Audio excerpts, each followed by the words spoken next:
The Trump administration is just being delusional. He is delulu and he thought tariff is the solulu. See, US have long encouraged global trade, leading to manufacturing being outsourced to Asian countries, Vietnam, China, India, or even Malaysia. Now, this was a strategic move post World War II, allowing the US to focus on what they do best, which is all these technology related services rather than manufacturing. And such a shift, it has taken like for the past 50, 70 years to actually build this entire network, right? And we are talking about overnight change. That's not possible. And it would take years, if not decades. And if you ask people like Tim Cook, I think he would actually agree with both of his hands and feet up. You see, how long is Trump going to stay in office? Just for another 4 years, right? And then can you imagine by the time they're trying to plan to shift all this manufacturing back to US, after 4 years, who's going to be president, right? And whatever things that Trump did in these next 4 years, which is insensible, which is ridiculous, could be reversed as well after 4 years, right? So again, policy will change, and you think Trump would not turn senile like Biden? You think he's an immortal, is it? No. But this constant yo-yo kind of situation really makes the idea of relocating any manufacturing plants impractical and disruptive. You see companies like Apple, right, relying heavily on global supply chains, and it would face enormous challenges moving manufacturing back to the US. A few years back, I read this is something that Tim Cook actually said, right? He thought, people thought outsourcing to China is about the cheap labor, but Tim Cook said it the best, right? He said there's a confusion about China, right? And he said, I'm not sure which part of China they go to, but the truth is China stopped being a low-cost labor country many years ago, right? From his point of view, he said the reason Apple outsourced to China is because of the skill and the quantity of skill in one location and the type of skill it is. The products we do require really advanced tooling and the precision that you have to have, working with materials that design into Apple iPhones and all that. They are really what he called as a state of art. And the tooling skill in China is very deep, according to Tim Cook. He said, in US, you could have a meeting of tooling engineers, and I'm not sure if you could fill a room. In China, you could fill multiple football fields.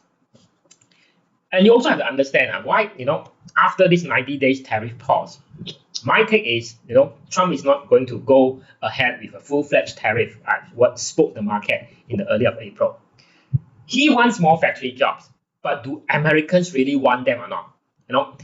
This is a romanticized idea of American workers are waiting and willing to take back all these factory jobs that has been many years ago outsourced overseas. But reviving US manufacturing industry is colliding headfirst with the reality. Americans, I do not think, and I'm pretty sure that I'm correct on this, are not eager to return to factory work. Even now, US manufacturers face worker shortages. See, there's a survey, there's a Census Bureau quarterly survey of plant capacity that I've read, right? It says about 20% of US manufacturers still says that shortage of available workers in the factory, whatever is left in the US, is one of the key of production constraint. They cannot scale up.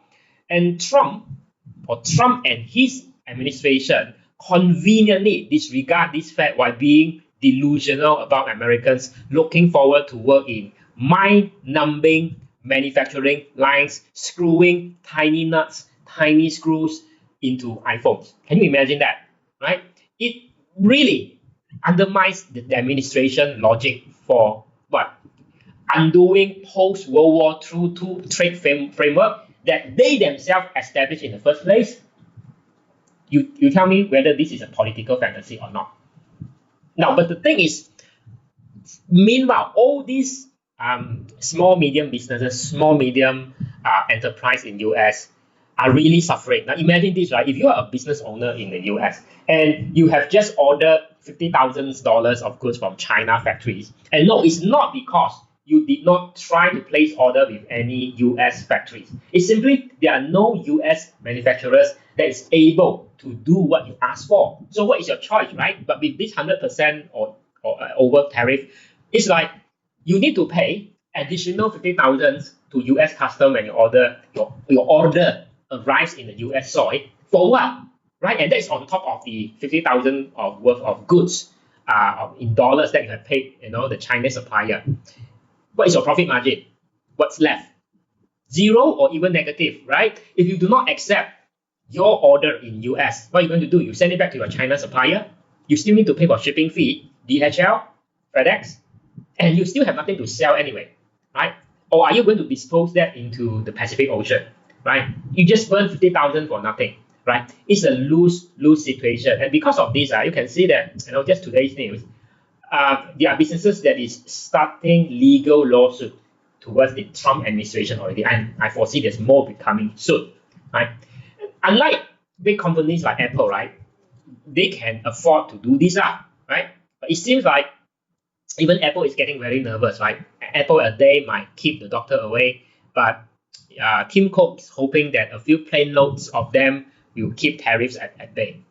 So if Trump continues down this path, right, I tell you, he may worry more about losing political support, which will let him maybe to lose funding support as well, before you need to worry about the stock market not rebounding.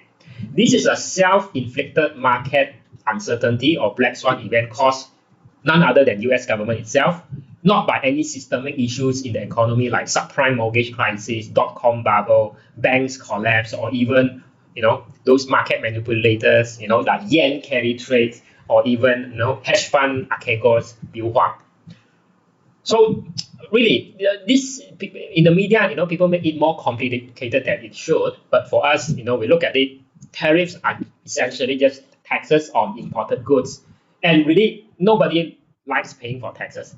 For countries, it means paying more for foreign products imported in. It's sort of like a penalty. Now, if it's done for the right reason, similar to what Malaysia did in the 80s to protect its local automotive industry, Proton, remember, in its infancy stage, then it makes sense. But in the current scenario, I'm not sure if you agree that it is an utter moron's tax imposed just because a 70 years old orange hair moron has mood swings in the White House.